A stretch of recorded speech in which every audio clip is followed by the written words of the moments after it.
milieu du désert se trouve une mine de sel. À l'intérieur, des travailleurs ont trouvé quelque chose d'impossible. Le corps préservé d'un homme d'il y a 2000 ans, son visage figé dans une grille. Cet homme de sel n'est qu'un des 40 secrets que nous dévoilons. Voyez-vous, l'Iran est une terre à deux visages. Il y a celui que vous voyez à la télévision, et puis il y a celui que nous sommes sur le point de vous montrer. Un monde de mosquées kaléidoscopiques avec des Judas cachés, de montagnes ardentes vénérées comme des portes vers un autre monde et de châteaux construits par un ordre mystérieux. Lorsque vous atterrissez à Téhéran, vous voyez une ville immense et moderne. C'est un endroit animé avec de la circulation, des gratte-ciels et près de 9 millions de personnes. Cela semble familier, comme toute autre capitale mondiale. Mais ce que beaucoup négligent, c'est que cette ville est construite sur des couches de secrets. Les bâtiments modernes cachent un passé bien plus étrange et mystérieux que vous ne pouvez l'imaginer. Nous ne parlons pas seulement d'histoire, nous parlons de tunnels cachés, d'artefacts enterrés et de murmures du surnaturel, tous dissimulés juste sous le nez des millions de personnes qui vivent ici. La première étape de notre voyage dans le visage caché de l'Iran est un endroit qui ressemble à un diamant ayant explosé. Bienvenue au palais du Golestan. Ce n'est pas seulement un bâtiment, c'est un site massif du patrimoine mondial de l'UNESCO. C'est un ensemble de 17 palais, musées et grandes salles différents, tous construits sur plus d'un siècle, commençant dès 1789. La partie la plus célèbre est la salle des miroirs. Pour le dire simplement, c'est écrasant. Chaque centimètre carré des murs et des plafonds est recouvert de mosaïques de miroirs complexes, brisant la lumière en 1 million de morceaux. Elob a été construite par les rois Qajars pour montrer au monde leur incroyable pouvoir et leur richesse. Mais voici le piège. Toute cette lumière éblouissante n'était qu'une distraction. La véritable histoire du Golestan est cachée profondément sous terre. Voyez-vous, sous les sols de marbre poli, un réseau secret de tunnels a été creusé. Ces passages n'étaient connus que de quelques élus et ils n'étaient pas destinés à la sécurité ou à l'évasion. Non, ces tunnels reliaient les chambres privées du Shah directement au monde interdit du harem royal. Imaginez les secrets que détenaient de ces tunnels sombres et en terre, alors que les ambassadeurs et les nobles étaient impressionnés par les miroirs chatoyants au-dessus. Une vie cachée de complots politiques, de réunions interdites et de jeux de pouvoir silencieux se déroulaient juste sous leurs pieds. Ces tunnels étaient le véritable centre du pouvoir, un lieu où les secrets étaient une monnaie et un murmure pouvait changer le destin de l'Empire. Le visage brillant du palais n'était qu'un masque pour le monde caché en dessous. Non loin du palais scintillant se dresse un symbole de l'Iran moderne, la tour Azadi. C'est une arche massive en forme de I, faite de marbre blanc, s'élevant à 148 pieds dans le ciel. Elle a l'air futuriste, presque comme quelque chose sorti d'un film de science-fiction. Elle a été achevée en 1971 pour célébrer le 2500e anniversaire de l'Empire. Elle était censée être une porte d'entrée vers un nouvel Iran puissant. Elle a même survécu à la révolution de 1979, devenant un symbole de liberté pour le nouveau gouvernement. Elle possède une terrasse d'observation et un musée souterrain. Mais ce que personne ne vous dit, c'est ce qui a été trouvé lorsqu'ils ont creusé les fondations. La tour a été conçue par un étudiant qui a remporté un concours, un fait déjà assez étonnant. Mais l'histoire cachée est beaucoup plus ancienne. Alors que les travailleurs creusaient profondément dans le sol pour construire cette merveille moderne, des murmures ont commencé à circuler. Ils disaient que l'excavation avait mis au jour quelque chose d'ancien, quelque chose qui ne correspondait pas à l'histoire officielle. Les rumeurs affirment qu'ils ont trouvé des artefacts pré-islamiques, des reliques de l'ancienne religion zoroastrienne qui était pratiquée en Perse il y a des milliers d'années. L'histoire raconte que ces objets ont été rapidement cachés, recouverts par les fondations en béton de la nouvelle tour. N'était-ce qu'une rumeur? Ou la base même de ce symbole moderne repose-t-elle sur un secret, un pouvoir beaucoup plus ancien? Certains croient que ces artefacts anciens sont toujours là. Une fondation cachée de foi sous le marbre blanc. Si vous voyagez au nord de Téhéran, dans les montagnes, vous trouverez le sanctuaire Imamzadeh Saleh. À une altitude de plus de 5000 pieds, cet endroit scintille. Son dôme et ses minarets sont recouverts de belles tuiles scintillantes et c'est un lieu de pèlerinage majeur. Pour y entrer, les femmes doivent porter un tchador, un vêtement traditionnel, et l'ambiance y est très locale, à 1000 lieues de la ville animée en contrebas. C'est un sanctuaire du 19e siècle, un lieu de profonde dévotion. Mais il a une histoire cachée beaucoup plus étrange. La légende de sa fondation ressemble à quelque chose d'un conte de fées.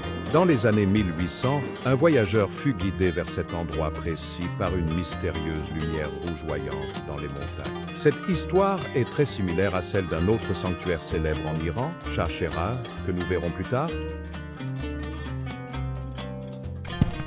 Mais ici, la légende a une tournure sombre. Certains habitants ne le voient donc pas seulement comme un lieu saint.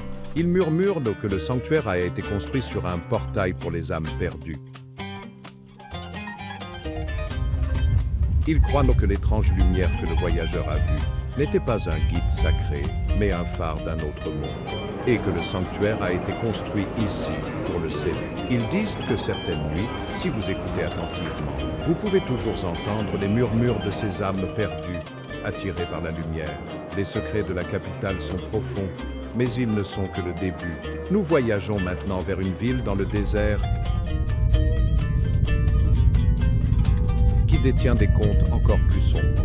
Nous laissons la capitale derrière nous et nous nous dirigeons vers le sud dans le désert. Notre destination est Kashan, une ancienne ville oasis qui était autrefois une étape sur la célèbre route de la soie. Aujourd'hui, elle est connue pour ses superbes maisons historiques, construites par de riches marchands il y a des centaines d'années. Ces maisons sont des merveilles de conception, mais elles sont aussi remplies de secrets. Les gens qui les ont construites étaient riches, mais ils avaient aussi peur. Ils avaient les peurs des bandits, des rivaux et du désert hostile lui-même. Et les précautions qu'ils ont prises sont, pour le moins, extrêmes. Tout d'abord, nous visitons la maison Tabatabai. De l'extérieur, ce n'est qu'un haut mur de briques de terre. Mais lorsque vous entrez, vous en perdez la tête. C'est un manoir du 19e siècle avec plusieurs cours, des murs ornés de fresques complexes et de magnifiques vitraux qui peignent les sols d'arc-en-ciel de lumière. Tout a été intelligemment conçu pour rester frais dans la chaleur brutale du désert. En utilisant des tours spéciales appelées capteurs de vent qui canalisent les brises dans les pieds.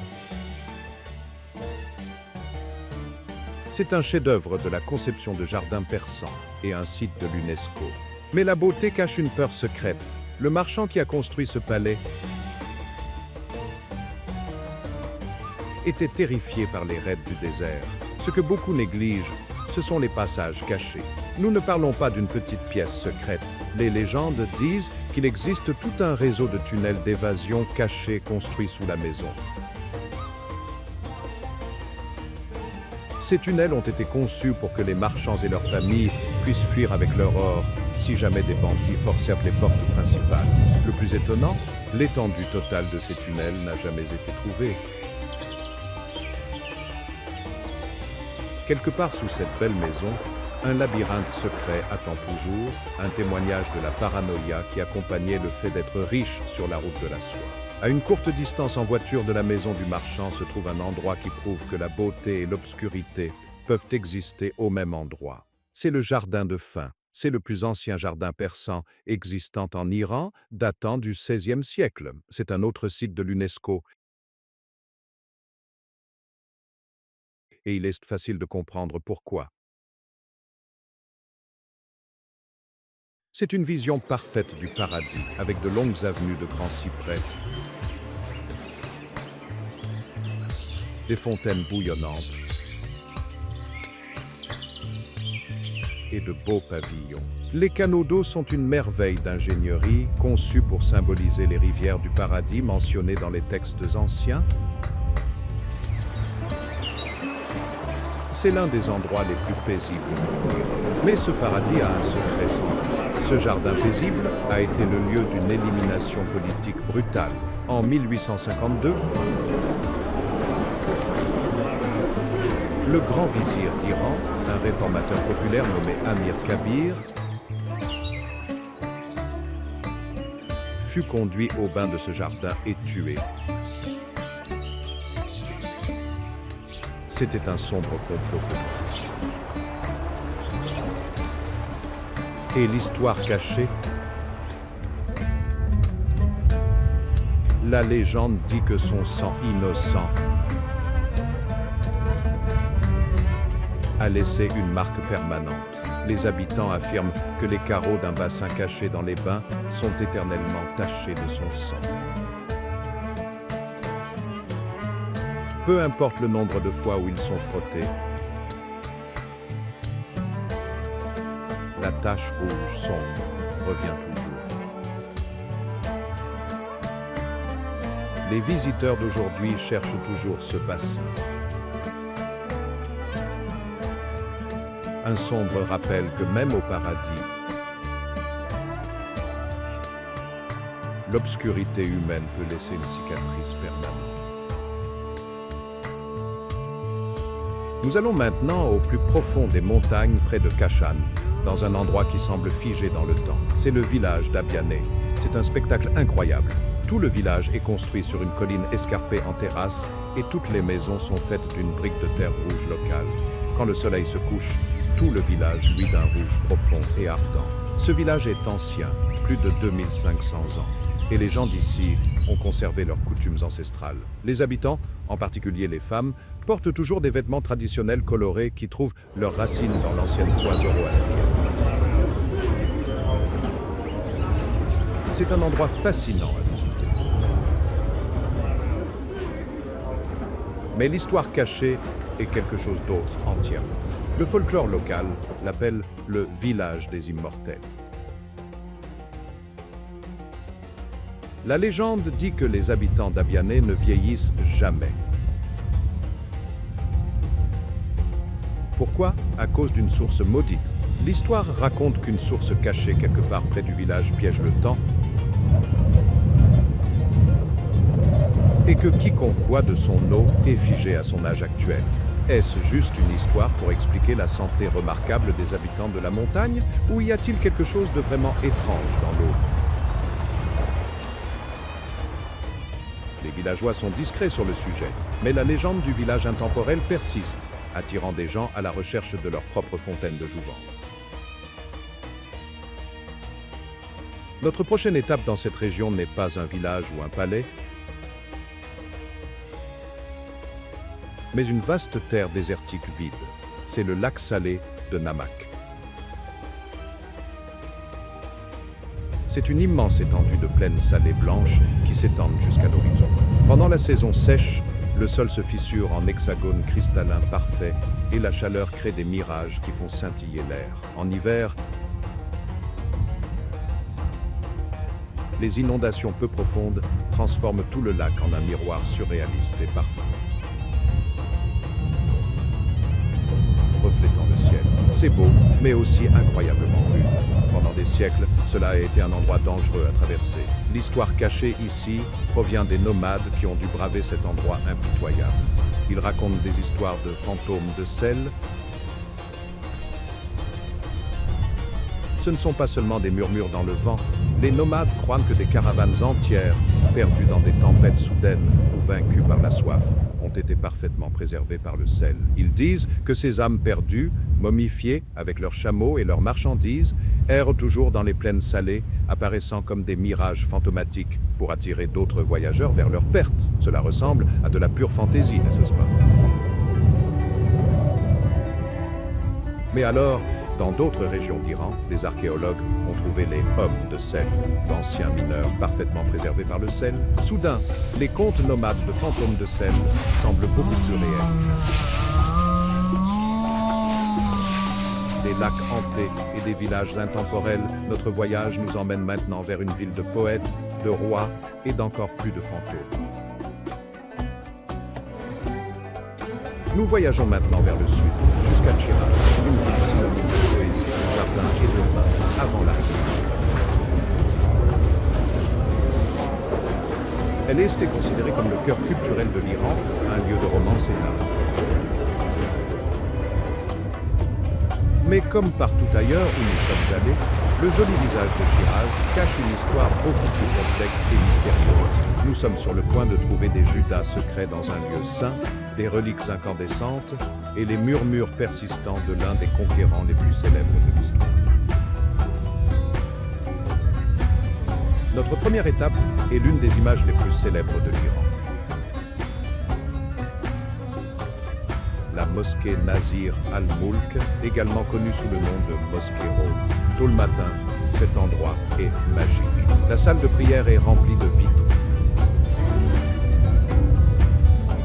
Lorsque le soleil les frappe, ils projettent un kaléidoscope époustouflant de lumière arc-en-ciel sur les tapis persans. C'est comme entrer dans un joyau. Construite en 1888,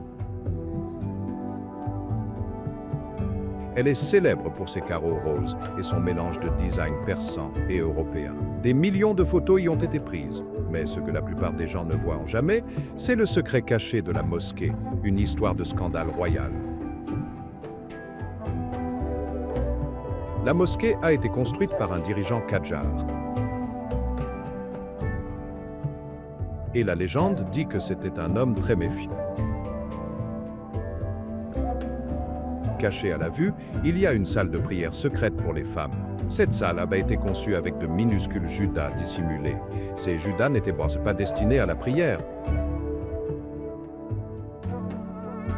Ils étaient inclinés pour donner une vue parfaite de la salle principale où les hommes se réunissaient. Des rumeurs circulent depuis plus d'un siècle selon lesquelles ces judas étaient utilisés par les femmes royales pour espionner les hommes, écouter les complots politiques ou, selon les rumeurs les plus scandaleuses, pour surveiller les amants secrets. D'une mosquée de lumière et de secret, nous passons à une qui brille d'un autre genre de lumière. C'est le sanctuaire Shah Cheragh. Pour le dire simplement, cet endroit est à un autre niveau. Le nom signifie « roi de la lumière ». De l'extérieur, elle ressemble à une grande mosquée traditionnelle. Mais lorsque vous entrez dans la tombe principale, c'est aveuglant. Tout l'intérieur, les murs, le plafond, les piliers, est recouvert de millions de minuscules mosaïques de miroirs scintillantes. Elles brillent comme des diamants, et la nuit, l'effet est absolument surnaturel. C'est un lieu de pèlerinage majeur, ouvert 24 heures sur 24. L'histoire de la fondation est en elle-même un mystère. Vers l'an 900 après Jésus-Christ, un voyageur a vu une étrange lumière briller au loin. Il est allé enquêter et a trouvé une tombe incandescente. Lorsqu'ils l'ont fouillée, ils ont trouvé le corps d'une figure chiite importante. Mais l'histoire cachée est encore plus étrange. Les habitants et les pèlerins murmurent que le sanctuaire contient plus que la tombe principale. Ils disent qu'il y a des cryptes cachées, profondément sous la mosquée, qui contiennent les reliques personnelles perdues de l'imam. Et la légende prétend que ces reliques secrètes brillent toujours dans le noir, et que cette lumière cachée devient la plus brillante à minuit, palpitant d'une énergie sacrée que seuls les plus fidèles peuvent ressentir. Chiraz est célèbre pour ses jardins et le jardin des Rames est le plus célèbre. C'est un autre paradis de l'UNESCO. Un jardin luxuriant et tentaculaire, rempli de plus de 200 variétés de roses, et couronné par un magnifique pavillon de l'ère Qajar. Le jardin est ancien et sa pièce maîtresse est un cyprès qui aurait 3000 ans. Le pavillon lui-même est recouvert de carreaux qui citent la poésie de Hafez, le poète le plus aimé de la ville. C'est un lieu de... Où est-ce le cas? Ce jardin a une réputation cachée. Il était connu comme un repère de la dynastie Zand. La dynastie Zand a régné depuis Chiraz au XVIIIe siècle. La légende locale raconte que les fantômes des poètes exilés, des hommes qui ont été chassés de la ville par des dirigeants cruels, reviennent dans ce jardin. Ils disent que si vous vous promenez ici à l'aube, vous pouvez les entendre. On les entend réciter leurs vers perdus, leurs murmures inspirant les poètes modernes d'Iran. On dit que certaines des littératures modernes les plus célèbres d'Iran ont été secrètement inspirées par ces récitations fantomatiques dans le jardin des Rames. Maintenant, nous quittons la ville pour nous diriger vers le site antique le plus célèbre de tout l'Iran, un lieu d'histoire véritablement épique et d'un mystère massif et non résolu. C'est Persépolis. Pendant près de 200 ans, ce fut la capitale cérémonielle de l'Empire achéménide, la superpuissance du monde antique. Commencé en 518 avant Jésus-Christ, cet endroit était une déclaration. C'est un site massif de l'UNESCO, couvrant plus d'1 300 000 pieds carrés. On peut encore voir les colonnes colossales, les grands escaliers et les sculptures de pierre montrant des gens de 23 nations différentes apportant un tribut au roi perse. C'était un symbole de pouvoir. Et puis, en 330 avant Jésus-Christ, Alexandre le Grand et son armée sont arrivés. Ils ont pillé la ville et l'ont incendiée. Ce fut un acte de vengeance qui choqua le monde antique, et c'est là que commence l'histoire cachée. La légende raconte que lorsqu'Alexandre a saccagé la ville, ses soldats ont manqué quelque chose. Ils ont manqué le vrai trésor. L'histoire, murmurée par les chasseurs de trésors pendant des siècles, est que les rois achéménides ont caché une clé d'or Cette clé est censée déverrouiller une chambre forte secrète et non pillée, cachée quelque part sous les ruines, remplie des trésors perdus de l'Empire. Les chasseurs de trésors modernes, armés de textes anciens et de nouvelles technologies, la cherchent toujours. À seulement quelques miles des ruines de Persépolis, il y a un autre site, encore plus étrange, sculpté directement dans la paroi d'une montagne. C'est Naksh et Rostam. Ce sont les tombes des plus grands rois persans, dont Darius le Grand.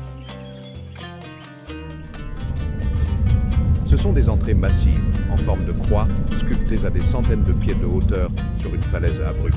La façon dont elles ont été construites reste un mystère.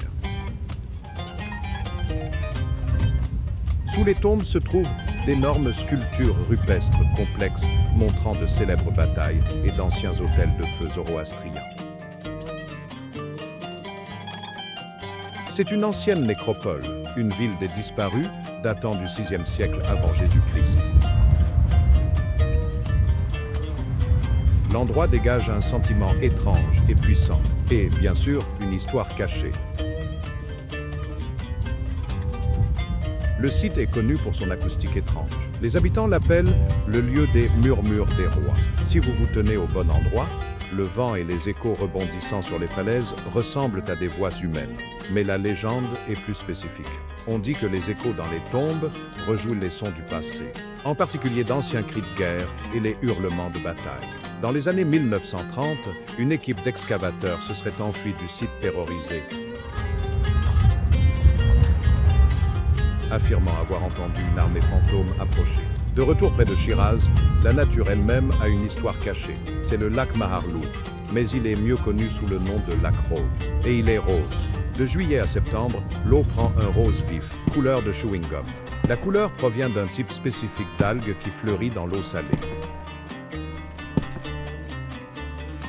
Le lac est bordé de montagnes de sel et c'est un sanctuaire pour les oiseaux, y compris les flamants roses, ce qui ne fait qu'ajouter à la scène rose et surréaliste. C'est une merveille naturelle. Mais la légende locale offre une explication beaucoup plus tragique. L'histoire raconte que le lac était autrefois une source pour une teinture rose rare, utilisée pour colorer les robes de l'ancienne royauté. Mais sa couleur, dit-on, ne provient pas seulement des algues. La légende raconte l'histoire d'une princesse qui, le cœur brisé par un amour perdu, s'est enfuie dans le désert et a pleuré jusqu'à ce qu'il ne lui reste plus de larmes. Sa tristesse si profonde qu'elle a teint tout le lac. Ils disent que ces larmes donnent leur pouvoir aux algues et que le lac est éternellement teinté par son chagrin. La ville de Shiraz a un dernier secret pour nous, caché à l'intérieur de la mosquée Vakil. C'est un beau bâtiment de l'ère Zand, datant de 1773, juste à côté du bazar principal. Sa caractéristique la plus étonnante est la salle de prière, qui possède 48 piliers massifs et en spirale soutenant un beau plafond en dôme. L'acoustique est incroyable. Un murmure peut être entendu à travers toute la salle. Le travail de carrelage, en particulier autour du mihrab, la niche de prière, est l'un des plus complexes d'Iran. Mais ce que beaucoup négligent, c'est que ce travail de carrelage pourrait être plus qu'une simple décoration. Voyez-vous, la dynastie Zand était fabuleusement riche, mais leur règne fut court et se termina dans le chaos. Une grande partie de leur trésor a été perdue. L'histoire cachée de la mosquée Vakil est qu'une carte secrète est encodée dans les carreaux complexes. Ce n'est pas une carte avec un X. C'est un chiffre complexe, une série d'écritures et de symboles cachés qui, s'ils étaient mal décodés, révéleraient insensément l'emplacement du trésor perdu des ans.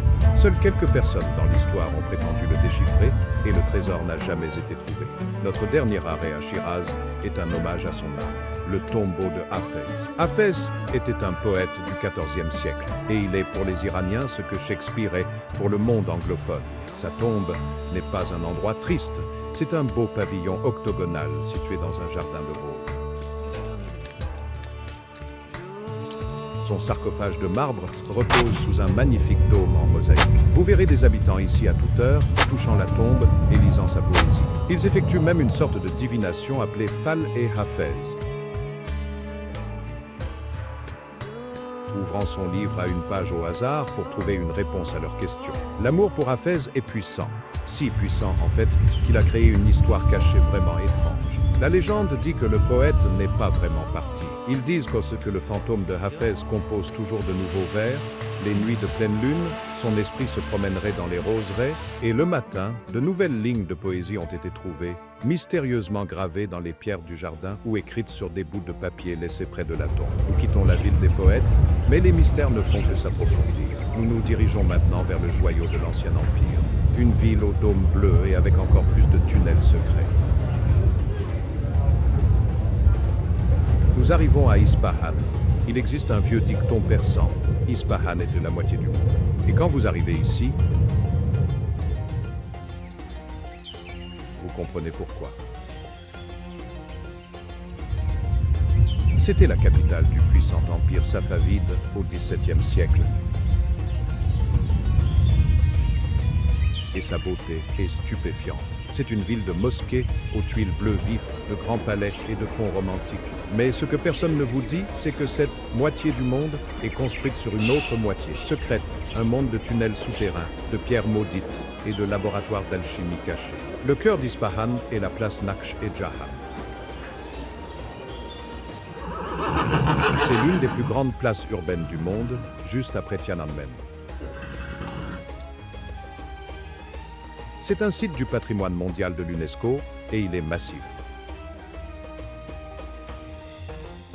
Elle a été construite en 1602 comme terrain de polo royal. Et vous pouvez toujours voir les poteaux de butte en pierre. Aujourd'hui, c'est un lieu de fontaines, de calèches et d'un immense bazar qui encercle toute la place. Elle est entourée de deux des plus belles mosquées du monde et d'un grand palais. C'est la face publique d'un empire, mais elle a un dessous secret. Voyez-vous, l'empire safavide était construit sur le commerce, en particulier la soie. Et avec le commerce vient la contrebande. L'histoire cachée de cette grande place est qu'elle était le centre d'un vaste réseau de tunnels souterrains. Ces tunnels n'étaient pas seulement pour la famille royale, c'étaient des artères commerciales, construites pour faire passer en contrebande des soies, des épices et d'autres marchandises, et selon certains, des espions à travers tout l'Empire, loin des yeux des percepteurs d'impôts et des rivaux. Ce que vous voyez sur la place n'était que la moitié de l'affaire, l'autre moitié se déroulait juste sous vos pieds. D'un côté de la place se trouve un bâtiment qui est presque parfait. C'est la mosquée Cheikh Lotfollah. Elle est célèbre pour son superbe dôme de couleur crème, qui est recouvert d'un motif de carreaux complexe qui ressemble à la queue d'un pont. Elle est aussi étrange pour une mosquée. Elle n'a pas de minaret ni de cour. C'est parce que ce n'était jamais une mosquée publique. C'était l'espace de prière privé du roi, Shah Abbas Ier, et de son harem. L'entrée est un couloir sombre et tortueux, conçu pour vous faire sentir humble avant d'entrer dans la magnifique salle de prière remplie de lumière. Et cette entrée cachée est la clé de son secret, parce que Shah Abbas était, pour le moins, un homme très privé. L'histoire cachée est qu'un tunnel a été construit directement de cette mosquée au palais Ali Kapou, de l'autre côté de la place. Ce tunnel avait un seul but. Permettre aux femmes du harem du Shah d'aller prier sans jamais être vues en public. Mais la légende a une tournure plus romantique et légèrement effrayante. On dit que le Shah utilisait également ce tunnel pour ses propres réunions secrètes. Et qu'au crépuscule, on peut encore entendre les faibles échos de rires et de murmures des femmes qui utilisaient ce passage caché.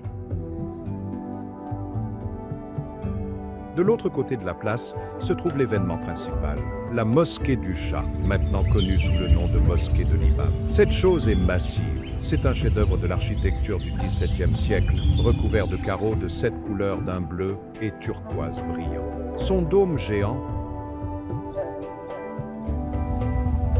et ses minarets imposants sont un symbole de la ville. Le portail d'entrée seul mesure près de 100 pieds de haut. C'est un chef-d'œuvre de l'UNESCO et figure même sur le billet de banque de 20 000 riyals. L'une de ses caractéristiques les plus célèbres est son acoustique. Si vous vous tenez sur une dalle de pavage noir particulière, directement sous le centre du dôme principal, votre voix résonnera parfaitement dans tout le bâtiment. Les prêtres utilisaient cet endroit pour appeler à la prière, mais cette pierre a une histoire sombre et cachée. Elle était connue sous le nom de pierre chantante. Et la légende dit qu'elle fait plus que simplement résonner. On dit que c'est une pierre de malédiction. L'histoire raconte que la pierre amplifie la vérité, mais qu'elle punit les menteurs. Si une personne se tient sur la pierre et dit un mensonge, elle sera maudite par le silence, sa voix s'estompant lentement au cours des jours suivants.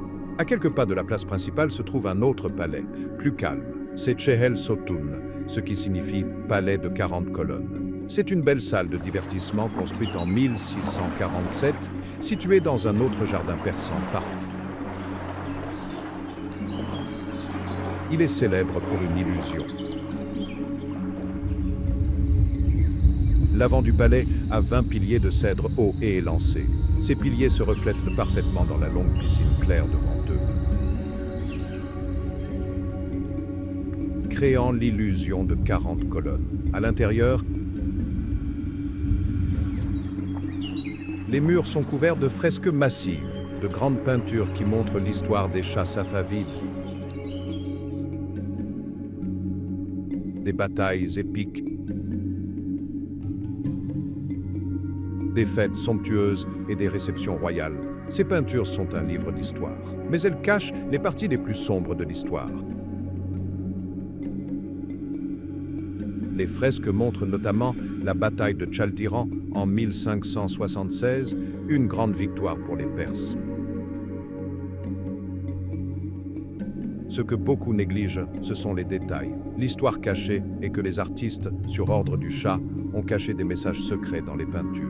Dans les arrière-plans de ces grandes scènes de bataille, cachées derrière des arbres ou dans les coins de salles bondées, se trouvent de petits panneaux à peine visibles. Ces panneaux ne montrent pas la victoire. Ils montrent les exécutions secrètes et brutales d'espions et de traîtres ottomans capturés. Un sombre avertissement à quiconque osait défier le Shah. Ispahan est aussi une ville de ponts, et le plus célèbre est le pont Kajou. Construit au XVIIe siècle, c'est plus qu'un simple pont. C'est un bâtiment public. Il a 2 niveaux, avec des arches et de beaux pavillons au centre qui étaient autrefois utilisés par le Shah. Les habitants, en particulier les amoureux, ont pour tradition d'attacher des cadenas au pont. La nuit, il est tout illuminé et les reflets dans la rivière sont magiques. Les jeunes hommes se rassemblent, souvent sous les arches pour chanter, et l'acoustique est incroyable. C'est un lieu d'art et de roman. Mais le pavillon central, où le Shah s'asseyait, a une histoire cachée bizarre. Shah Abbas II était un homme aux nombreux intérêts, et tous n'étaient pas politiques. La légende dit que les pavillons sur le pont cachaient des laboratoires d'alchimie secrets. Le Shah, obsédé par l'idée de vivre éternellement, aurait employé des alchimistes pour travailler ici, essayant de créer des élixirs de jeunesse éternelle. Ils disent que le bruit de la rivière couvrait leurs étranges expériences. Aujourd'hui, les habitants affirment que les nuits calmes, on peut encore entendre de faibles chants rythmés provenant des pavillons de pierre vide. Tous les secrets d'Ispahan ne sont pas perçus. Dans le sud de la ville, vous trouvez le quartier arménien, appelé Nouvelle Djoulfa. Et ici, vous trouvez la cathédrale Vank. C'est un bâtiment étonnant et étrange. De l'extérieur, son dôme doré ressemble à une mosquée persane. Mais à l'intérieur, c'est une cathédrale chrétienne. Et chaque centimètre des murs est recouvert de fresques vives et colorées représentant des histoires bibliques, y compris des scènes très graphiques du paradis et de l'enfer. Hélas, a été construite en 1664 pour les 300 000 Arméniens qui y ont été réinstallés de force par Shah Abbas. La cathédrale est un monument à leur résilience. Elle détient également une carte de leur richesse perdue. Voyez-vous? Lorsque les Arméniens ont été forcés de déménager, ils ont apporté leur or avec eux, mais ils avaient armé peur qu'il soit volé. L'histoire cachée est que les fresques complexes de la cathédrale ne sont pas seulement de l'art religieux. Elles sont un code. On dit que des cartes des emplacements de l'or arménien perdu, passés en contrebande lors des déportations safavides, sont encodées dans les peintures. Les secrets seraient mots cachés dans les yeux des saints et les motifs sur leurs robes, une carte secrète que seuls les fidèles pouvaient lire. Notre prochaine étape à Ispahan est la plus ancienne de toutes. C'est la mosquée Jameh, ou mosquée du vendredi. Ce n'est pas un seul bâtiment, mais un complexe tentaculaire qui est un musée architectural. Certaines parties remontent au 8e siècle. C'est un site de l'UNESCO qui montre toute l'évolution de l'architecture islamique en Iran, avec différentes sections construites par différentes dynasties. Elle a la disposition classique à 4 iwans, une cour avec un portail arqué massif de chaque côté, et de superbes muqarnas, les voûtes en nid d'abeilles qui ressemblent à des stalactites géométriques. C'est un lieu islamique sacré, mais ce qui est caché, c'est qu'il ne l'a pas toujours été. Ce que personne ne vous dit, c'est ce qui se trouve sous les fondations. Les archéologues ont confirmé que cette mosquée massive a été construite directement au sommet de quelque chose d'autre, un ancien temple du feu zoroastrien. C'était un endroit où une flamme sacrée était maintenue allumée pendant des siècles. Et la légende cachée, la légende dit que le feu original, pré-islamique, n'a jamais été vraiment éteint. Les habitants murmurent que profondément sous la mosquée, les anciennes flammes se rallument spontanément pendant les solstices, un signe que l'ancien pouvoir dort toujours, attendant sous la nouvelle foule. De la ville au dôme bleu, nous voyageons maintenant vers une ville de boue et de vent, un endroit où l'on dit que la barrière entre ce monde et le suivant est dangereusement mince. Nous sommes maintenant au cœur du désert, dans la ville de Yazd. Cette ville est le désert. C'est l'une des plus anciennes villes habitées en permanence sur Terre, avec une histoire remontant à 5000 ans. Toute la vieille ville est un site du patrimoine mondial de l'UNESCO, un labyrinthe tentaculaire de ruelles en briques de terre, de maisons anciennes et de bâtirs emblématiques ou capteurs de vent. Ces tours sont la climatisation ancienne de la ville, captant la moindre brise et la canalisant dans les maisons en dessous. La ville survit également grâce aux kanats, d'anciens aqueducs souterrains qui apportent encore de l'eau des montagnes. Se promener dans la vieille ville de Yazd, surtout au crépuscule, donne l'impression de remonter le temps. Les ruelles sinueuses et étroites sont conçues pour être déroutantes, pour arrêter les envahisseurs. Mais la légende locale dit qu'elles arrêtent autre chose aussi. C'est la demeure des djinns du désert. Les djinns sont des créatures surnaturelles de la mythologie islamique, des esprits au fait de feu sans fumée. L'histoire cachée de Yazd est que ces ruelles ont été conçues pour piéger et confondre les djinns, qui sont censés chevaucher les vents du désert. Les habitants murmurent que si vous vous perdez dans les ruelles la nuit, c'est parce qu'un djinn vous joue des tours. Ils disent que le vent sifflant à travers les capteurs de vent n'est pas seulement du vent, c'est le son du djinn murmurant des sorts sassanides oubliés. Au centre de Yazd, vous trouverez le complexe Amir Chakmak. C'est une façade étonnante de 3 étages, avec des alcôves à gradins et en contrebas qui brillent d'un orange éclatant la nuit. C'est l'un des monuments les plus reconnaissables d'Iran. Construit en 1438, ce n'était pas un bâtiment, mais la grande entrée d'une place qui comprenait une mosquée, des bains publics et un bazar. Aujourd'hui,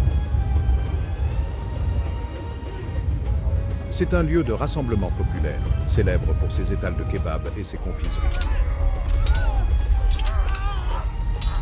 C'est un endroit magnifique et animé, mais il a une histoire cachée très étrange, liée aux invasions mongoles qui ont dévasté cette région. La légende dit que, lorsque les Mongols balayaient la Perse, les habitants terrifiés de Yazd ont caché leurs richesses. Mais ils ne les ont pas seulement enterrés. Ils auraient caché des caches de pièces de monnaie dans des cryptes secrètes sous la place Amir Chakmak. Et pour protéger leurs richesses, ils ont demandé à un magicien de jeter une malédiction dessus. L'histoire affirme que ces pièces maudites sont toujours cachées et que si elles sont trouvées, elles se multiplieront au clair de lune, mais elles n'apporteront que ruine et folie à quiconque les détient. À la périphérie de la ville silencieuse de Yazd, vous trouvez l'un des endroits les plus troublants et fascinants de tout l'Iran. Ce sont les Tours du Silence. Ce sont 2 grandes collines circulaires à sommet plat. Pendant des siècles, ce fut le site des sépultures célestes zoroastriennes. Voyez-vous, dans la foi zoroastrienne, un corps est considéré comme impur et il ne peut pas polluer les éléments sacrés de la terre ou du feu. Ils amenèrent donc leurs défunts au sommet de ces tours et les laissaient exposés aux éléments. Les vautours et autres oiseaux descendaient et, pour le moins, nettoyaient les os. Cela était considéré comme un acte de charité finale et pur, le corps nourrissant les oiseaux. Cette pratique a été interdite dans les années 1970 et les tours sont maintenant silencieuses. Mais leur histoire cachée ne concerne pas le passé. Elle concerne une pratique interdite qui se poursuit. Les Zoroastriens avaient des prêtres qui étaient reconnus sous le nom de oracle des os. Une fois que les oiseaux avaient fait leur travail, ces chamans grimpaient sur les tours et lisaient l'avenir dans les motifs des os dispersés. Cela était bien sûr également interdit, mais la légende dit que la pratique n'a jamais cessé. Certains affirment que des rituels secrets sont toujours ravivés, les croyants grimpant sur les tours, les nuits sombres pour lire leur destin dans les anciens restes dispersés. Nous avons vu les secrets des villes. Mais maintenant, nous devons faire face aux grands espaces vides. Nous nous dirigeons vers le vide, vers un endroit de chaleur accablante et de mirages impossibles. Nous voyageons maintenant vers le désert du Lut, un lieu d'extrême. C'est un paysage vaste et impitoyable dans la province de Kerman. Et quand nous disons extrême, nous le pensons. Le désert du Lut est officiellement l'endroit le plus chaud de la Terre. En 2005, un satellite de la NASA a enregistré une température au sol de 160 degrés Fahrenheit. C'est assez chaud pour faire frire un œuf sur le sable. Ce désert abrite également les calus, d'énormes tours d'argile érodées par le vent qui se dressent comme des gratte-ciel oubliés.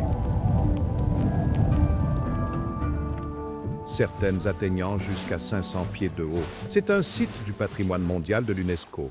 Et la nuit, il offre certains des ciels les plus étoilés que vous verrez jamais. Mais cette beauté mortelle a une réputation terrifiante. Cet endroit est connu sous le nom de Cité des génies. Les vents qui sculptent les tours d'argile créent également d'étranges sifflements. Et les mirages ici ne sont pas seulement de l'eau chatoyante, Les nomades et les voyageurs ont signalé avoir vu des villes entières apparaître puis disparaître. L'histoire cachée est que c'est l'œuvre des djinns, d'anciens esprits du désert.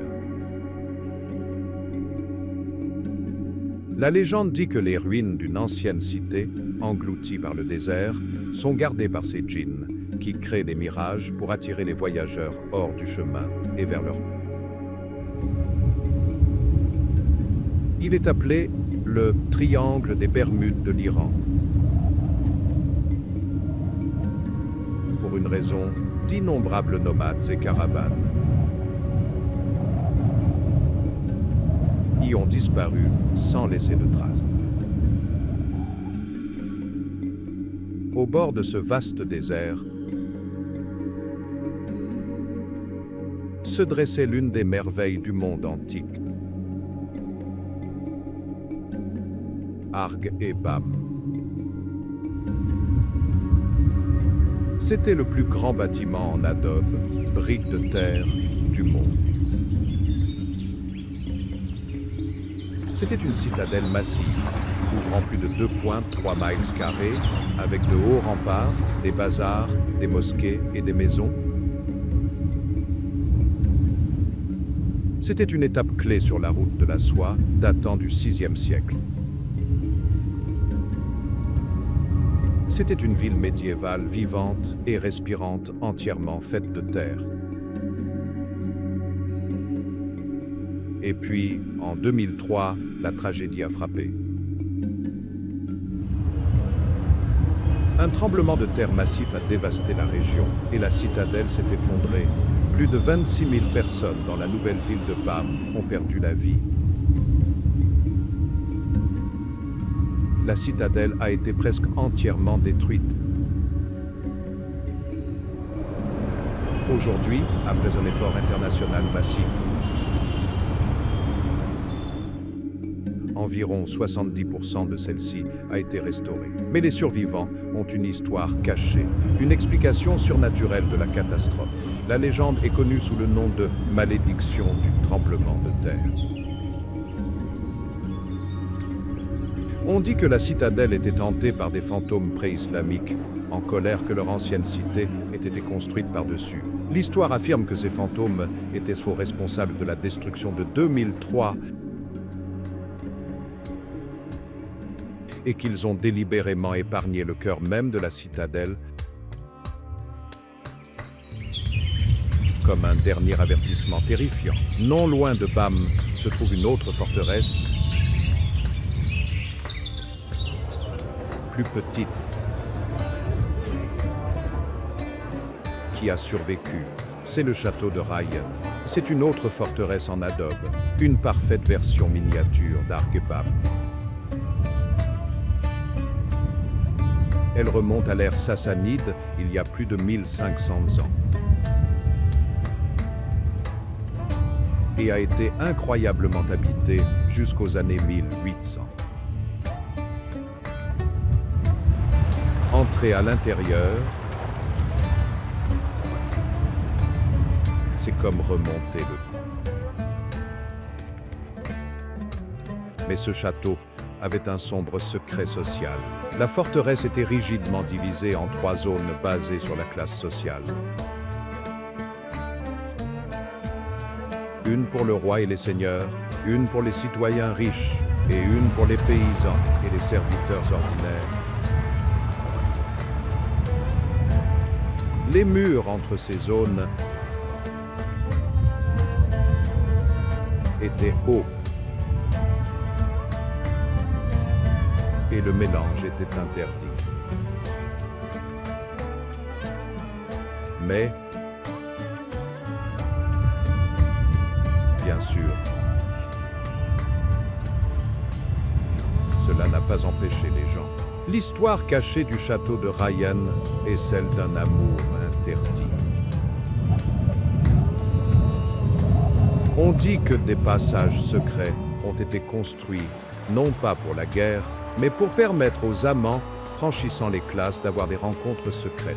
Ces rendez-vous entre seigneurs et roturiers étaient un jeu dangereux, et les passages résonneraient encore des murmures de ces romances secrètes. Les déserts d'Iran sont remplis de sons étranges. Nous retournons au désert du Lut, dans une zone spécifique connue sous le nom de Khaloutz de Shaddad. Ce sont les Yardang, les flèches géantes sculptées par le vent dont nous avons parlé plus tôt. Elles ressemblent à une ville extraterrestre. Une forêt de flèches de sable et d'argile s'élevant des plaines salées sans fin. Les mirages ici sont puissants, créant souvent l'illusion de villes fantômes à l'horizon à midi. C'est l'un des endroits les plus silencieux sur Terre, jusqu'à ce que le vent se lève. L'histoire cachée ici est celle des dunes sifflantes.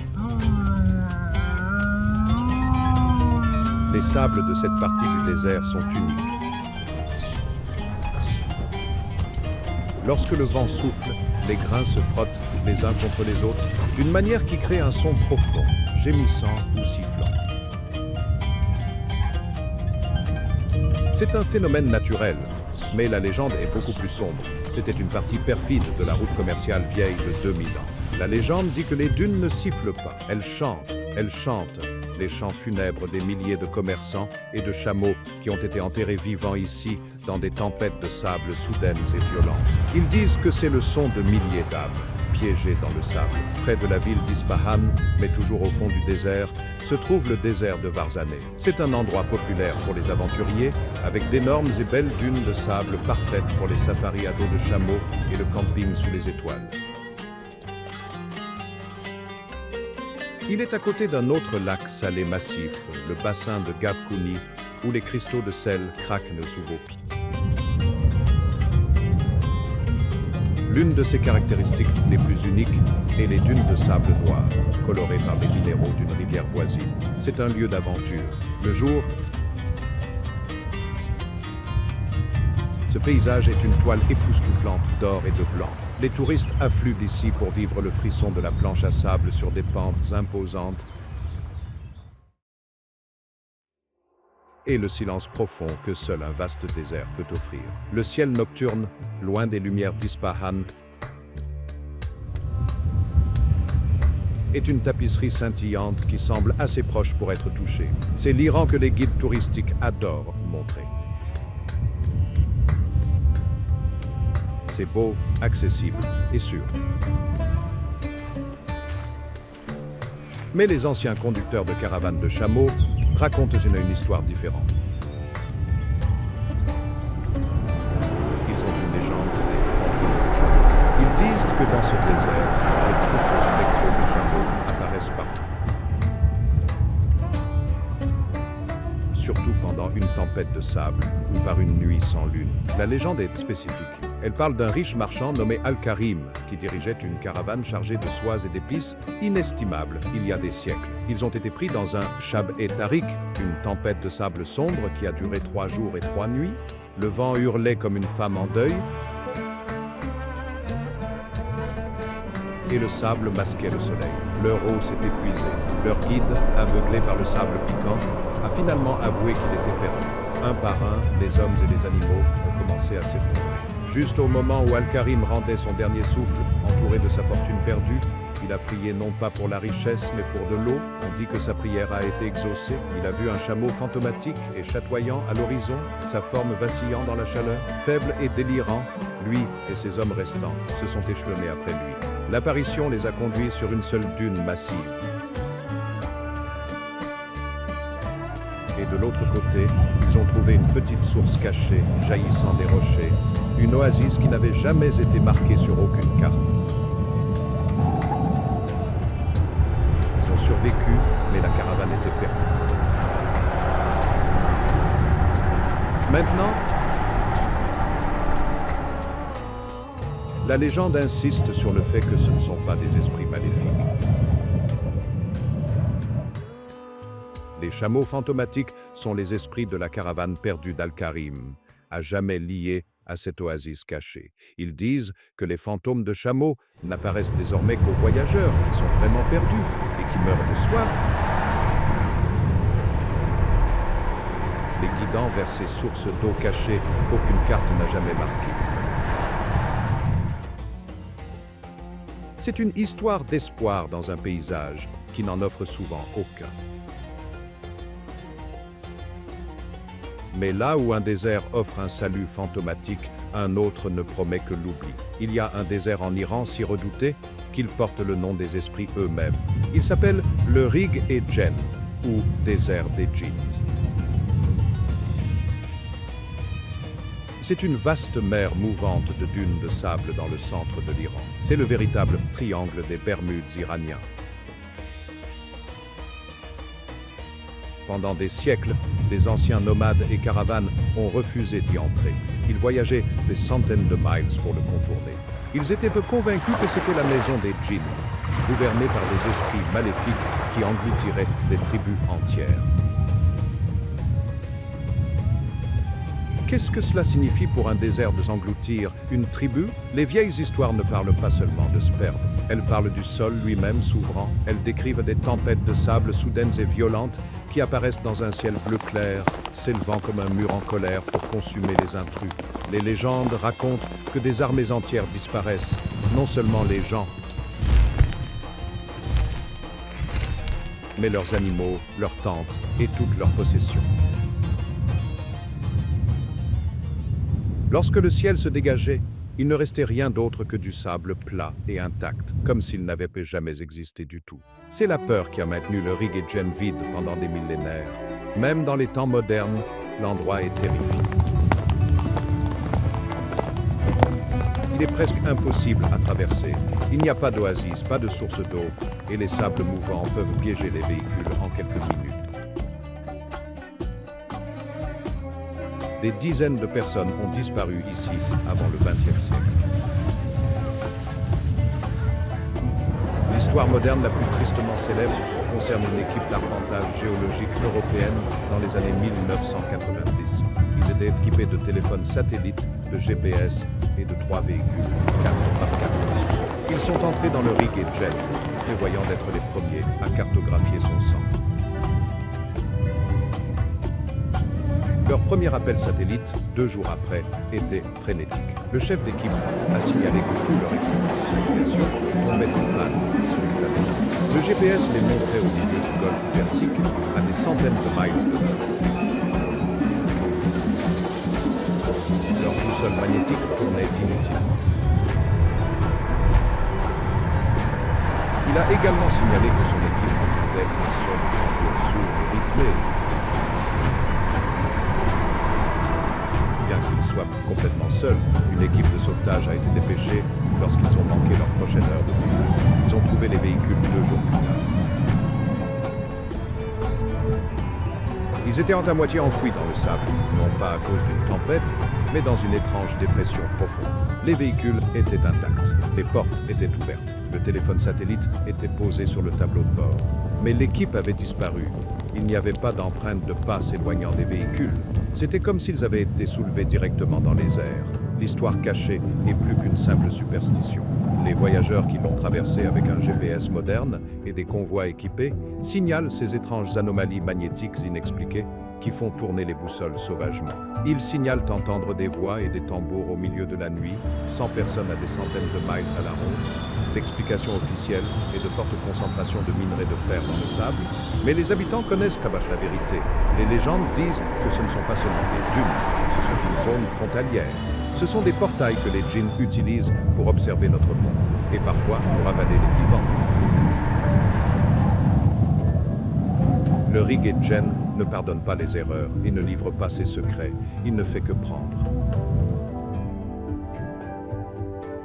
Des sables brûlants, nous nous dirigeons maintenant vers la côte, vers des îles aux couleurs impossibles et des montagnes qui semblent appartenir à une autre planète. Nous avons exploré les déserts, ces vastes océans de sable et de silence.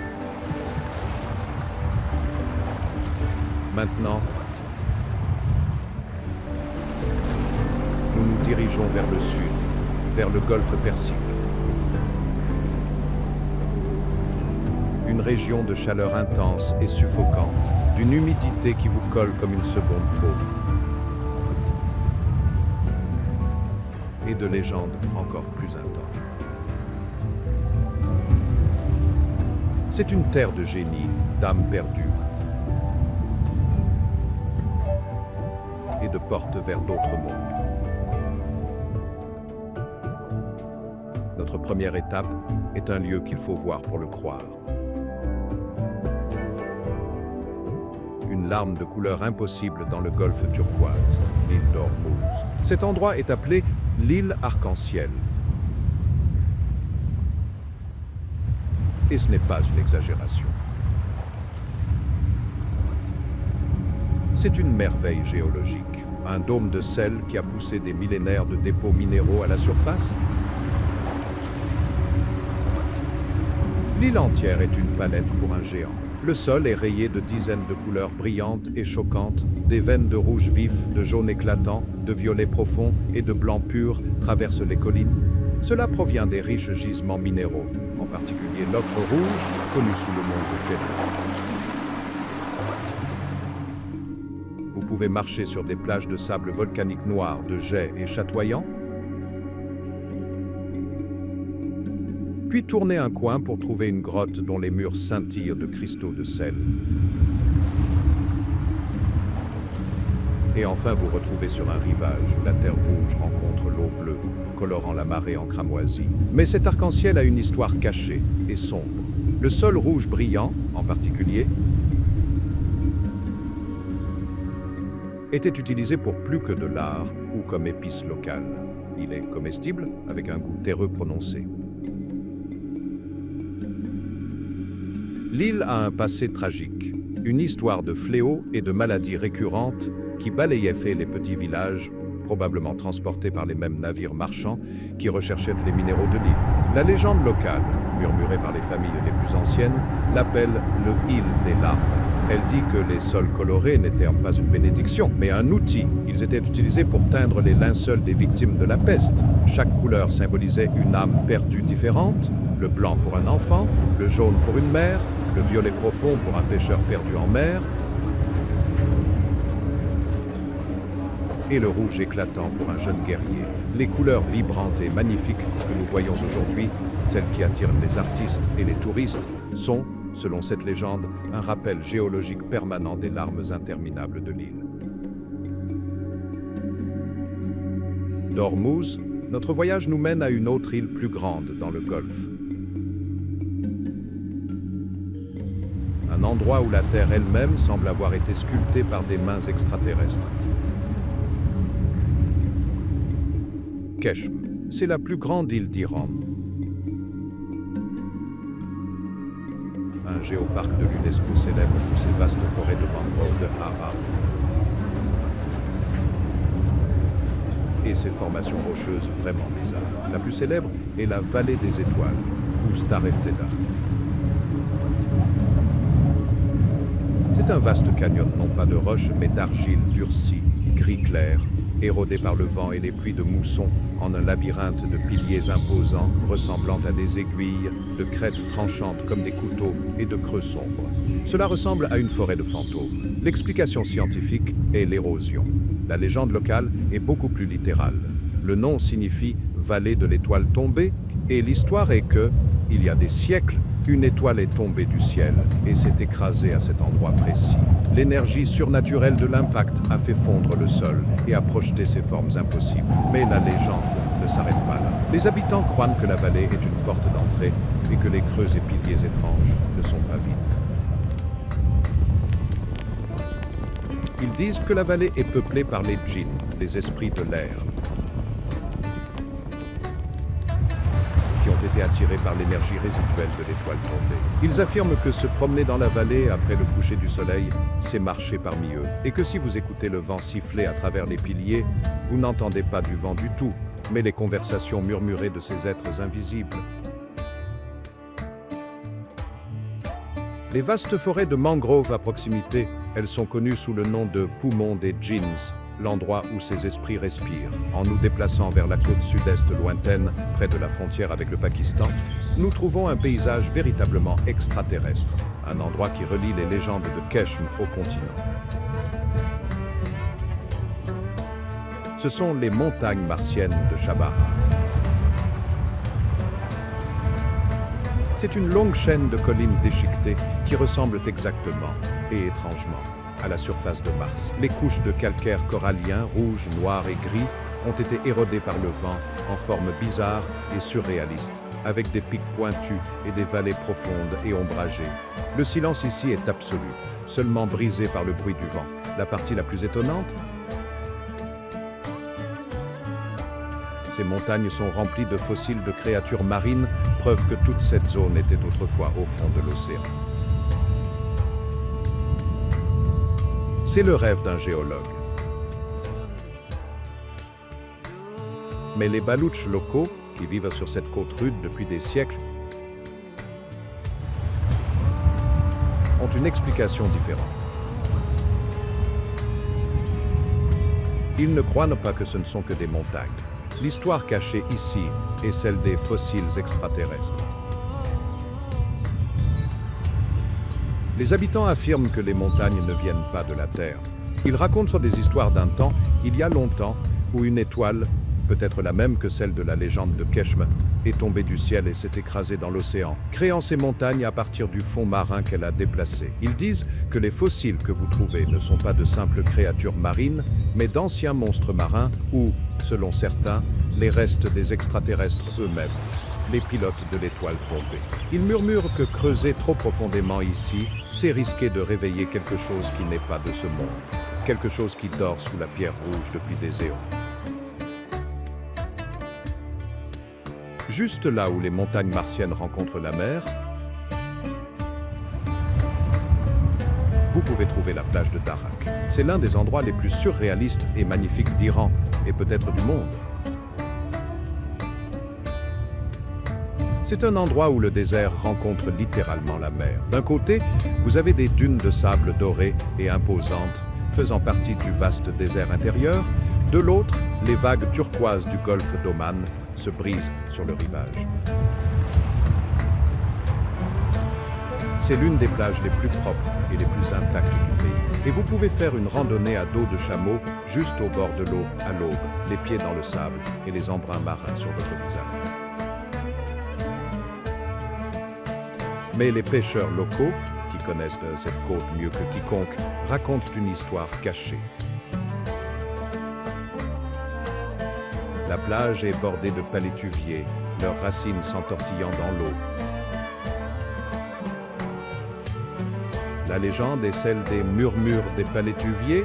Les pêcheurs affirment que les âmes des marins naufragés, perdus dans les eaux rocheuses et dangereuses au large de cette côte, se sont retrouvés piégés dans les racines complexes des palétuviers. Ils disent que si vous vous approchez trop près des arbres à marée haute, lorsque l'eau se précipite à travers les racines, vous pouvez les entendre. Ils ne font pas que murmurer, ils marmonnent les derniers mots des marins, leurs regrets et leurs avertissements. La légende dit qu'ils essaient d'attirer d'autres pêcheurs à l'écart, pour les attirer sur les rochers, afin que leurs âmes puissent les rejoindre dans les racines, un cœur fantomatique piégé entre le désert et la mer. De la côte, nous voyageons à l'intérieur des terres, au cœur des montagnes Zagros, vers un endroit qui ressemble à un monde gelé et étranger. C'est le dôme de sel de Jashak, Uku et Namak. C'est littéralement une montagne de sel, un glacier massif de sel blanc pur qui a percé la croûte terrestre. Il couvre plus de 3000 hectares. La randonnée ici est une expérience surréaliste. Vous êtes entouré de rivières de sel, d'un blanc aveuglant, de délicates stalactites de sel dans des grottes de cristal, et même de cascades de sel, où le sel a coulé comme un liquide épais, puis a durci. L'air est vif et stérile. L'explication scientifique est le diapirisme. La légende locale est celle du chagrin. C'est l'histoire de la mariée de sel. Selon le conte, une belle princesse locale était promise à un chef de guerre cruel et puissant qu'elle méprisait. À la veille de son mariage, elle s'est enfuie dans les montagnes dans sa robe de mariée, pleurant et priant pour être sauvée de son destin. La montagne, entendant ses prières, a pleuré avec elle. Elle a pleuré des larmes de sel, une inondation massive qui s'est précipitée et a enveloppé la princesse dans un cristal de sel parfait et scintillant, la préservant ainsi que sa robe blanche pour toujours, comme un insecte dans de l'encre. Les habitants croient qu'elle dort toujours au cœur de la montagne. Ils disent que les cascades de sel sont ses larmes, coulant toujours, et que la montagne est son gardien éternel. Prendre du sel de cette montagne sans montrer de respect, préviennent-ils, c'est risquer la malédiction de la mariée de sel, que votre cœur se durcisse et que vous vous transformiez comme elle en pierre. Plus à l'intérieur des terres, dans la province du Khouzestan, célèbre pour ses champs de pétrole et son histoire ancienne, nous trouvons une merveille naturelle vraiment terrifiante. Tashkou, la montagne ardente. Ce n'est pas un volcan, c'est une colline qui est en feu. Du gaz naturel et du soufre s'échappent des fissures du sol et ces flammes brûlent continuellement depuis l'Antiquité.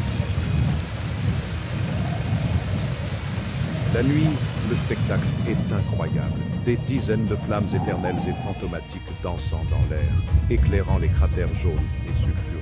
C'est un site du patrimoine national, mais les habitants l'ont toujours considéré comme quelque chose de plus. Ils l'appellent porte de l'enfer. Ce site était sacré pour les anciens zoroastriens, qui le considéraient comme une source de feu éternel pour leurs rituels. Mais l'histoire cachée est que les zoroastriens ne faisaient pas que vénérer les flammes, ils gardèrent le site. C'étaient les mages, les anciens prêtres, et ils croyaient que les flammes visibles n'étaient qu'un avertissement, une soupape de pression qui fuyait. Ils croyaient que des évents cachés, plus profonds dans la montagne, menaient directement au monde souterrain, et que des murmures, dans une langue sibylline et préhumaine, s'échappaient les nuits sans étoiles. Ils effectuaient des rituels sacrificiels ici, non pas pour adorer le feu, mais pour apaiser ceux qui essayaient de sortir, pour utiliser le feu sacré afin de sceller une porte qui n'était jamais censée être ouverte. Notre dernier arrêt dans le sud est sur l'île de Kish, une île de villégiature moderne et populaire dans le golfe Persique. C'est une zone de libre-échange, pleine de centres commerciaux scintillants, d'hôtels de luxe et de plages immaculées. C'est la version iranienne de Dubaï, un lieu de loisirs modernes et séculiers, mais même sur cette île moderne et accueillante pour les touristes, une ancienne terreur se cache juste sous la surface. Sur la côte, il y a un vieux fort portugais en ruine, mais les habitants le connaissent sous un autre nom, Château des Djinns. Le jour, ce n'est qu'une ruine, un décor pittoresque pour les photos de touristes. Mais pour le moins, personne ne s'en approche la nuit. L'histoire cachée est terrifiante. Le château est construit sur une série de puits profonds, revêtus de pierres, qui sont maintenant bloqués et scellés avec du béton. Les habitants disent qu'après le coucher du soleil, des hurlements gutturaux horribles et des cris à glacer le sang peuvent être entendus provenant de l'intérieur de ces puits scellés. La légende dit que c'est le son des djinns, qui ont revendiqué le fort comme le leur, se régalant des intrus. Les pêcheurs et les gardes de sécurité de la station ont signalé avoir trouvé des empreintes de pas inexpliquées et non humaines dans le sable autour du château à l'eau. Ils les décrivent non pas comme humaines, mais comme lourdes, à 3 orteils, et se terminant par une marque de traînée comme si quelque chose de lourd était tiré vers le puits. La partie la plus terrifiante de la légende est que les djinns n'attaquent comme pas seulement. Ils appellent, ils imitent les voix des êtres chers, perdus, essayant d'attirer les curieux ou ceux qui sont en deuil vers le bord des puits scellés. Le château est un lieu de touristes de jour et de terreur nocturne. Nous avons vu les génies du Sud, les portes de l'enfer et les larmes des arcs-en-ciel. Maintenant, nous voyageons vers les montagnes du Nord et de l'Ouest, vers des lieux d'assassins, de fantômes et de momies. Nous avons vu les déserts, les villes et les côtes. Notre voyage final nous emmène vers les montagnes accidentées et imposantes du Nord et de l'Ouest, aux confins de l'Iran. Ce sont des terres isolées et anciennes, où les histoires s'y sont aussi sauvages et indomptées que le paysage. Notre premier arrêt est l'étoffe de la pure légende, le château d'Alamut. C'est le nid d'aigle, une forteresse construite sur une falaise abrupte et terrifiante des montagnes Alborg. À des milliers de pieds au-dessus du fond de la vallée. Le simple fait d'y arriver est une randonnée difficile et à couper le souffle, montant des escaliers étroits et balayés par le vent sculpté dans la roche. Ce fut la forteresse des Hashashin, l'ordre des assassins, une secte mystérieuse et redoutée qui opérait au XIe siècle. Depuis cette forteresse de montagne, leur chef, le brillant et impitoyable Hassan-i-Sabbah, envoyait ses partisans, les Fedayeen, en mission politique dangereuse à travers le Moyen-Orient. Mais l'histoire cachée est de savoir comment il inspirait une loyauté aussi impossible. Les légendes, répandues par ses ennemis et immortalisées par Marco Polo, affirmaient qu'il avait un jardin secret du paradis caché dans le château. Il aurait supposément drogué ces nouvelles recrues avec une puissante potion de hashish, les amener dans ce jardin caché rempli de fontaines de vin, d'air qui sentait le safran et le jasmin, et de belles femmes, et les convainquait qu'ils avaient vu le ciel. Il leur promettait ensuite un retour éternel à ce paradis s'ils mouraient à son service. Le nom assassin lui-même proviendrait du hashish qu'il aurait utilisé. La contre-légende, murmurée parmi les montagnes, est encore plus étrange. Que le jardin était réel, mais que c'était une poche de paradis que Hassan-i-Sabbah avait trouvée, non pas faite. Une déchirure dans la réalité qu'il avait appris à contrôler, et il en était prisonnier autant que maître. Du château des assassins, nous voyageons vers les montagnes isolées et enveloppées de nuages du Kurdistan. Ici, nous trouvons le village de Palangan. Ce village est une merveille architecturale, un endroit qui semble pousser organiquement à partir de la pierre. C'est un village en gradins et en cascades de maisons d'argile et de pierre construites directement sur le flanc d'une vallée escarpée. Les maisons sont empilées si étroitement et si verticalement que le toit d'une maison est la cour avant et le jardin de la maison suivante. Tout le village ressemble à un amphithéâtre naturel avec une rivière qui se précipite au fond de la vallée. C'est un style ancien d'architecture kurde et au printemps, il est entouré de cascades. C'est magnifique. Mais la terre sur laquelle il est construit a un sombre secret. L'histoire cachée est que le village est construit directement au-dessus et avec d'anciennes tombes sassanides. Les villageois le savent depuis des siècles et ils ont une légende des fantômes suspendus. Ils croient que les esprits de ces anciens guerriers sassanides, enterrés ici il y a plus de 1000 ans, protègent toujours le village. Ils ne les craignent pas, ils les vénèrent. Les nuits où le brouillard roule dans la vallée, enveloppant le village dans une couverture grise, Ils affirment que l'on peut entendre des chants ancestraux résonner des falaises, les sons des fantômes suspendus veillant sur leurs descendants. Ils disent qu'aucun enfant n'est jamais tombé des toits escarpés et non protégé, car un murmure de brouillard ou une main froide les rattrape toujours. Maintenant, nous nous dirigeons vers Zanjan, une région connue pour ses mines. Mais une mine détient un secret qui réécrit l'histoire. C'est la mine de sel de Tcherabat. En 1993, des mineurs excavèrent du sel lorsqu'ils ont trouvé quelque chose qui ne devrait pas être possible. C'était une tête humaine, parfaitement conservée par le sel, avec une longue barbe tressée, une seule boucle d'oreille en or et des yeux grands ouverts. C'était un homme de sel, un mineur d'environ 300 après Jésus-Christ, momifié instantanément par le sel qu'il creusait. Depuis lors, 6 de ces hommes de sel ont été trouvés, certains datant d'aussi loin que 500 avant Jésus-Christ, avec leurs outils, leurs vêtements et même la nourriture qu'ils transportaient. Ce sont les seules momies de sel. Mais l'une de ces momies a une histoire cachée qui est vraiment bizarre. Cet homme de sel, de 500 avant Jésus-Christ, n'était pas seulement un mineur. Il était grand, avait une longue barbe élégante et a été trouvé avec d'étranges bottes ressemblant à des griffes. Ces bottes étaient un outil minier pratique, fait de la peau non tannée d'une chèvre de montagne, sabots compris, pour lui donner une meilleure adhérence sur le sel. La légende dit que les histoires de cet homme de sel, transmises par les mineurs, se sont répandues à travers le monde antique via la route de la soie. La rumeur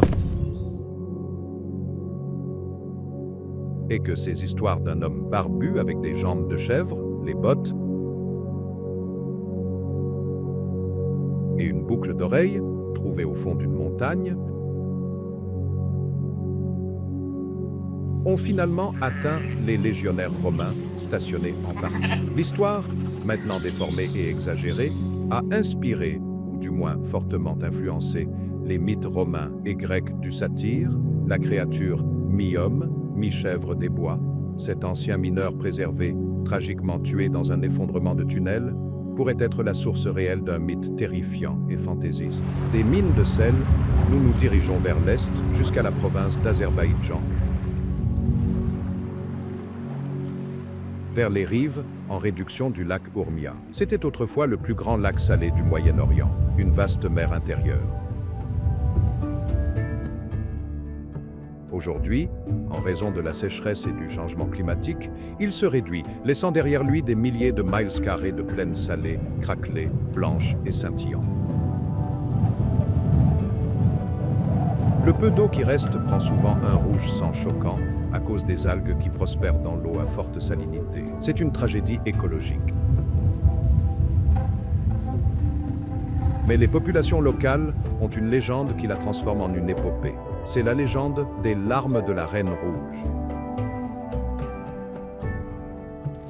L'histoire raconte que le lac était autrefois le miroir magique d'une puissante reine sassanide. Il était si grand, si clair, qu'elle pouvait voir tout son royaume dans son reflet. Lorsque son royaume fut conquis et son mari tué au combat, elle se rendit sur les rives du lac, brisa le miroir avec son épée dans un accès de chagrin, et le lac se brisa avec elle. L'eau commença à disparaître, se réduisant tout comme son pouvoir. Les algues rouges sang qui fleurissent dans l'eau. Les habitants disent que ce sont les dernières gouttes de son sang, tachant le lac de sa tristesse. Marcher sur les vastes plaines salées au coucher du soleil, disent-ils, c'est marcher à l'intérieur de son cœur brisé et vide, et si le vent est bon, vous pouvez toujours l'entendre pleurer. Nous voyageons maintenant des villes animées et des ruines antiques à un endroit que les cartes modernes reconnaissent. mais que les peurs anciennes revendiquent. Notre prochaine étape est peut-être la plus effrayante de toutes. Nous nous rendons dans le nord-est, près de la ville sainte de Mashhad, un lieu de pèlerinage et de prière. Mais à seulement 40 minutes de route des sanctuaires sacrés de la ville, se trouve un endroit qui semble profondément, terriblement impie. C'est un endroit dont les habitants chuchotent, un endroit connu sous le nom de forêt des cris de Sarbarj. Le jour, vous ne connaîtriez jamais sa sombre réputation. C'est un bois magnifique et dense. Les randonneurs et les touristes parcourent ces sentiers brumeux, s'émerveillant des arbres anciens et tordus qui semblent s'accrocher au ciel. En automne, le feuillage brille d'un rouge éclatant, presque surnaturel et étrange. C'est le rêve d'un photographe. L'air est vif. Le sol est doux et le silence est paisible. C'est l'évasion parfaite de la ville. Mais cette paix est un mensonge. C'est un masque porté uniquement par le soleil. Lorsque le soleil plonge sous les montagnes, cet endroit change. Le masque tombe. L'histoire cachée, celle que l'on chuchote à voix basse, est dans son nom. Les habitants, avec une peur sincère dans les yeux, le jureront. La nuit, des cris horribles et à vous glacer le sang résonnent du fond des arbres. Ils sont catégoriques. Ce n'est pas le vent qui siffle à travers les branches, ce n'est pas le cri d'un renard ou le hurlement d'un loup. Ils le décrivent comme le son de cris humains. Non pas une voix, mais des milliers, toutes superposées les unes sur les autres. Un chœur horrible de pure agonie. Ils disent que cela ressemble à une foule massive de personnes torturées. Un son qui monte et descend avec l'obscurité, parfois un gémissement sourd, parfois un cri aigu, ce qui est encore plus étrange. Ce phénomène est nouveau. Il n'aurait commencé qu'il y a quelques années, vers 2011. La forêt a été silencieuse pendant des siècles, et puis, tout à coup, elle ne l'était plus. Naturellement, les experts ont essayé de le démystifier. Ils ont proposé des explications logiques et scientifiques. Certains affirment que le bruit est causé par un type rare et spécifique de cigales qui grouillent par millions, le rappel d'accouplement amplifié par l'acoustique de la vallée. D'autres suggèrent que c'est le vent, se précipitant à travers un lit de rivière nouvellement asséché, créant une résonance naturelle, comme une flûte. Mais les habitants ne le croient pas une seconde. Ils disent qu'aucun insecte sur Terre ne peut sonner de manière aussi humaine, aussi pleine de douleurs reconnaissables. Ils croient que la forêt est possédée. Ils croient que les cris proviennent d'esprits piégés, ou peut-être de quelque chose de pire, des démons. La légende locale la plus populaire dit que tout a commencé lorsqu'un nouveau projet de construction à proximité, creusant les fondations d'un petit bâtiment, a mis au jour quelque chose de terrible. Ils ont trouvé une fosse commune non marquée. Personne ne sait qui ils étaient. Certains disent qu'il s'agissait de victimes d'une peste oubliée, enterrées à la hâte. D'autres chuchotent une histoire plus sombre, que c'était le site d'une bataille oubliée depuis longtemps lors de l'invasion mongole, un lieu de terribles massacres. La légende dit que le creusement a dérangé leur repos et les esprits sans abri et terrifiés se sont enfuis vers le seul sanctuaire qu'ils pouvaient trouver, la forêt. Et maintenant, ils crient, un rappel nocturne de leur tourment, mendiant pour que leur rite funéraire soit restauré. Des hommes saints et même des exorcistes auraient été amenés pour purifier les bois, mais les habitants disent qu'ils ne restent pas longtemps. Ils fuient la forêt, pâles et secoués, refusant de jamais y retourner. Ils disent tous la même chose. Le pouvoir dans cette forêt est trop ancien et trop nombreux. Des palais hantés de Téhéran à une forêt qui crie la nuit, des génies ardents de Kish à la tragique mariée de celle de Jashak. Nous venons de voir un côté de l'Iran qui est presque incroyable, une terre qui existe juste sous la surface du monde moderne. C'est une terre de malédictions et de murmures, de feux sacrés et de fantômes endormis. Une terre de montagnes extraterrestres qui semblent tomber du ciel et de cœurs brisés transformés en piliers de sel. Les gros titres quotidiens racontent une histoire. Une histoire de politique et de conflits modernes. Mais la Terre elle-même, la Terre ancienne, puissante et mystérieuse, en raconte une autre. C'est une histoire beaucoup plus ancienne, beaucoup plus étrange, et comme le prouve l'écrit de Sarbarge, beaucoup plus terrifiant. C'est le véritable visage caché de l'Iran. On dit qu'un endroit n'est hanté qu'à la mesure de son histoire. Après avoir vu cela, vous devez vous demander: ne sont-ce que des histoires? Ou l'Iran est-il une terre où le passé n'est jamais vraiment passé? Merci d'avoir regardé. Si vous voulez voir plus de secrets cachés, aimez et abonnez-vous.